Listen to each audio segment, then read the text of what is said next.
Biden n'a pas voulu s'exprimer à la télévision, il l'a fait par lettre, une lettre postée sur le réseau X, ce qui a surpris un peu tout le monde, même si depuis le débat désastreux face à Donald Trump fin juin, il était difficile de penser qu'il pouvait relancer sa campagne. Ça a été un peu surprenant qu'il prenne la décision hier, puisque samedi encore, il disait qu'il allait reprendre sa campagne dès qu'il testerait à nouveau négatif au Covid. Mais en fait, il a discuté avec ses plus proches conseillers samedi et dans la soirée, ils lui ont montré que vraiment il n'y avait aucune chance pour lui de l'emporter en novembre. Il a donc décidé de jeter l'éponge et d'apporter son soutien à Kamala Harris au nom du bien de la nation et pour la démocratie.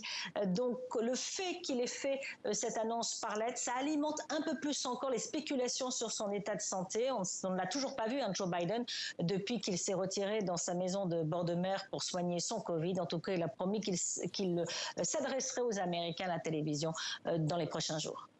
Alors, qui pourrait remplacer Joe Biden dans la course à l'investiture démocrate ? Alors, Kamala Harris, sa vice-présidente, est un petit peu la candidate naturelle. D'ailleurs, Joe Biden l'a tout de suite soutenue. C'est le rôle de la vice-présidente, c'est de remplacer le président quand il ne peut pas. Là, Joe Biden continuera jusqu'à la fin de son mandat à rester à la Maison-Blanche, mais c'est donc Kamala Harris qu'il soutient officiellement pour remplacer, pour briguer à nouveau la Maison-Blanche. Elle a eu le soutien de l'ancien président américain Bill Clinton, de l'ancienne candidate à la présidentielle de 2016, Hillary Clinton, le soutien de la majorité des élus au Congrès et même ses principaux rivaux potentiels, le gouverneur de Californie, Gavin Newsom, ou encore celui de Pennsylvanie, Josh Shapiro, ont apporté leur soutien.